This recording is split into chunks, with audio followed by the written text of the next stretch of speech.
Tidur menghabiskan sepertiga hidup kita, tetapi banyak dari kita hanya menaruh sedikit perhatian dan kepedulian. Ketidakpedulian ini seringkali disebabkan oleh kesalahpahaman yang besar. Tidur bukan hanya membuang-buang waktu atau sekedar istirahat saat semua pekerjaan penting telah selesai. Namun, tidur menjalankan fungsi penting. Saat tidur, tubuhmu menyeimbangkan dan mengatur sistem-sistem vitalnya, mempengaruhi sistem pernafasan, dan mengatur semuanya mulai dari sirkulasi hingga pertumbuhan dan respon kekebalan.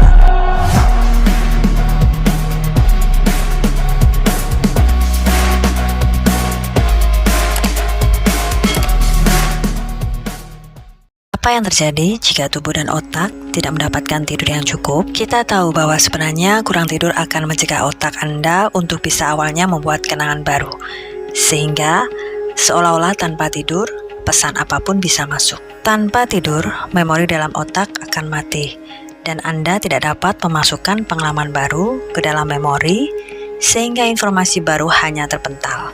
Dan Anda akhirnya merasa seolah-olah Anda seperti musik yang diputar berulang-ulang, dan Anda pada dasarnya tidak dapat membuat dan menciptakan kenangan baru. Kurang tidur juga akan menyebabkan peningkatan perkembangan protein beracun di otak yang disebut dengan beta amyloid yang terkait dengan penyakit Alzheimer. Karena selama tidur nyenyak di malam hari, ketika sistem pembuangan kotoran di dalam otak benar-benar bekerja keras dan mulai membersihkan protein beta amyloid beracun ini. Jadi, jika Anda tidak tidur dengan cukup setiap malam, maka lebih banyak protein terkait Alzheimer akan menumpuk. Semakin besar risiko Anda untuk mengembangkan demensia di kemudian hari. Apa efek kurang tidur pada tubuh? Banyak sekali efeknya. Yang pertama, kita tahu bahwa kurang tidur mempengaruhi sistem reproduksi kita. Kita tahu bahwa pria yang kurang tidur hanya 5-6 jam dalam semalam memiliki tingkat hormon testosteron yang 10 tahun lebih tua dari seseorang yang tidur dengan cukup. Sehingga kurang tidur akan membuat Anda tampak lebih menua dalam 1 dekade. Dalam hal tersebut adalah aspek kejantanan pada pria dan kesehatan kita. Kita tahu bahwa kurang tidur dapat mempengaruhi sistem kekebalan tubuh kita. Sehingga setelah hanya 1 malam dalam 4-5 jam tidur, Anda akan ada pengurangan 70% sel-sel kekebalan tubuh anti kanker yang melawan kanker disebut sebagai sel pembunuh alami. Dan itulah alasannya bahwa kita tahu durasi tidur yang pendek memprediksi risiko Anda untuk mengembangkan berbagai bentuk kanker. Dan daftar ini termasuk kanker usus, kanker prostat, serta kanker payudara. Sebenarnya korelasi atau hubungan antara kurang tidur dengan kanker sekarang lebih kuat, sehingga baru-baru ini Organisasi Kesehatan Dunia atau WHO memutuskan untuk mengklasifikasikan skala bentuk kerja shift malam sebagai kemungkinan karsinogen. Sehingga dengan kata lain, pekerjaan shift malam inilah yang dapat menyebabkan kanker karena gangguan ritme bangun tidur Anda. Kurang tidur juga mempengaruhi pada sistem kardiovaskuler atau sistem perjantungan Anda, karena selama tidur nyenyak di malam hari, Anda menerima bentuk paling indah dari obat tekanan darah efektif ini. Detak jantung dan tekanan darah Anda akan lebih stabil. Jika Anda tidak mendapatkan cukup tidur, Anda tidak akan mendapatkan rebound dari sistem kardiovaskuler, sehingga tekanan darah Anda naik atau tidak stabil. Pada dasarnya, pilihannya adalah Anda mendapatkan 6 jam tidur atau kurang. 200% peningkatan risiko mengalami serangan jantung fatal atau bahkan sampai mengalami stroke. Eksperimen yang dilakukan pada 1,6 miliar orang terkait stroke, bahwa seseorang mengalami 2 kali dalam setahun kehilangan 1 jam tidur. Melihat peningkatan 24% selanjutnya dalam serangan jantung pada hari berikutnya, dan pertanyaan lainnya adalah apa tingkat daur ulang manusia? Berapa lama kita bisa bertahan tanpa tidur sebelum kita melihat penurunan Anda dan fungsi otak Anda atau bahkan gangguan dalam tubuh Anda? Dan jawabannya tampaknya sekitar 16 jam terjaga. Setelah Anda melewati 16 jam terjaga, saat itulah kita mulai melihat kemunduran mental dan fisiologis kita dalam tubuh kita. Dan setelah kita terjaga selama 19-20 jam, kapasitas mental Anda sangat terganggu, sehingga Anda akan sama kekurangannya dengan seseorang yang mabuk di belakang kemudi mobil. Berapa tingkat daur ulang manusia? Tampaknya menjadi sekitar 16 jam. Dan kita membutuhkan sekitar 8 jam untuk tidur, untuk memperbaiki kerusakan terjaga, pada dasarnya adalah kerusakan otak tingkat rendah. Berikut ini adalah 6 tips ilmiah untuk bisa tidur lebih baik. Tips yang pertama adalah keteraturan. Pergi tidur pada waktu yang sama dan bangun tidur pada waktu yang sama. Keteraturan adalah raja, dan itu akan menopang tidur Anda. Meningkatkan kualitas dan kuantitas, tidak peduli apakah itu hari kerja atau akhir pekan, atau bahkan jika Anda memiliki tidur malam yang buruk. Karena jauh di dalam otak Anda sebenarnya memiliki master dalam 24 jam yang mengharapkan keteraturan dan bekerja paling baik di bawah kondisi keteraturan, termasuk kontrol jadwal tidur dan bangun Anda.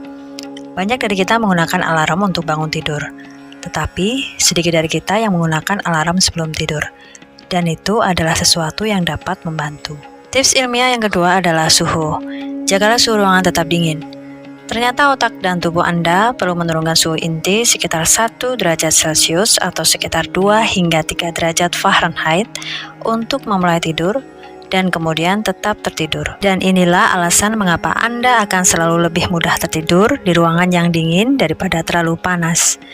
Jadi, rekomendasi saat ini adalah mengatur suhu kamar tidur sekitar 65 derajat Fahrenheit atau sedikit di atas 18 derajat Celcius. Yang ketiga adalah kegelapan. Kita adalah masyarakat yang kekurangan kegelapan. Pada kenyataannya, kita membutuhkan kegelapan, khususnya malam hari untuk memicu hormon yang disebut hormon melatonin. Dalam hormon melatonin membantu mengatur waktu tidur yang sehat. Pada jam terakhir sebelum tidur, cobalah untuk menjauh dari semua layar komputer, tablet, dan ponsel. Redupkan setengah lampu ruangan Anda, terutama kamar tidur. Dan Anda akan cukup terkejut melihat betapa mengantuknya Anda. Hal itu dapat menjadikan rutinitas Anda jika Anda mau. Anda bisa memakai masker mata atau pelindung mata, dan itu akan membantu mengatur hormon tidur melatonin yang penting itu. Tips ilmiah yang keempat adalah berjalan keluar. Jangan begadang di tempat tidur dalam waktu yang lama, dan aturan umumnya adalah jika Anda mencoba tertidur dan sudah sekitar 25 menit, atau Anda terbangun dan tidak dapat kembali tidur setelah 25 menit. Rekomendasinya adalah keluar dari tempat tidur dan pergi melakukan sesuatu yang berbeda. Alasannya adalah karena otak Anda adalah perangkat yang asosiatif. Otak Anda mempelajari asosiasi atau hubungan bahwa tempat tidur adalah pemicu terjaga, dan kita perlu memutuskan asosiasi itu. Dan dengan bangun dari tempat tidur, Anda bisa pergi dan melakukan sesuatu yang lain. Kembali ke tempat tidur hanya saat Anda mengantuk. Dan dengan cara itu, secara bertahap, otak Anda akan mempelajari kembali asosiasi atau hubungan bahwa tempat tidur Anda adalah tempat tidur yang nyenyak dan konsisten untuk tidur. Tips yang kelima adalah dampak alkohol dan kafein. Jadi, aturan praktis yang baik di sini adalah mencoba menghindari kafein dan alkohol di sore dan malam hari, dan tentu saja mencoba untuk tidak tidur dalam kondisi terlalu mabuk. Tips yang keenam adalah lakukan rutinitas secara santai. Banyak dari kita di dunia modern, kita berharap bisa tidur di malam hari, mematikan lampu, dan kita berpikir bahwa tidur juga seperti saklar lampu, bahwa kita harus segera bisa tertidur. Sayangnya, tidur tidak seperti itu bagi kebanyakan dari kita. Tidur sebagai proses fisiologis jauh lebih mirip dengan mendaratkan pesawat. Butuh waktu bagi otak kita untuk secara bertahap turun ke dasar tidur yang nyenyak. Dalam 20 menit terakhir sebelum tidur atau setengah jam terakhir, bahkan 1 jam terakhir, tinggalkan komputer dan ponsel Anda dan cobalah melakukan sesuatu yang menenangkan. Cari tahu apapun yang cocok untuk Anda, dan ketika Anda melakukan rutinitas, patuhi rutinitas tersebut. Hal terakhir yang harus Anda perhatikan adalah jika Anda menderita gangguan tidur, misalnya insomnia atau sleep apnea, maka tips ini belum tentu membantu Anda. Jika saya adalah pelatih olahraga Anda, saya bisa memberikan Anda tips untuk meningkatkan kinerja Anda. Tetapi, jika pergelangan kaki Anda patah, itu tidak akan membuat perbedaan. Pergelangan kaki yang patah harus kami tangani terlebih dahulu sebelum kami dapat kembali meningkatkan kualitas performa Anda, dan begitu juga dengan tidur. Jadi, jika Anda merasa memiliki gangguan tidur, pergi dan bicarakan dengan dokter Anda. Itu nasihat yang terbaik. Di mana posisi kita kemudian, dalam semua percakapan tentang tidur ini, kita dapat menganggap tidur sebagai sistem pendukung kehidupan. Bahkan, beberapa orang menyebut tidur sebagai kekuatan super.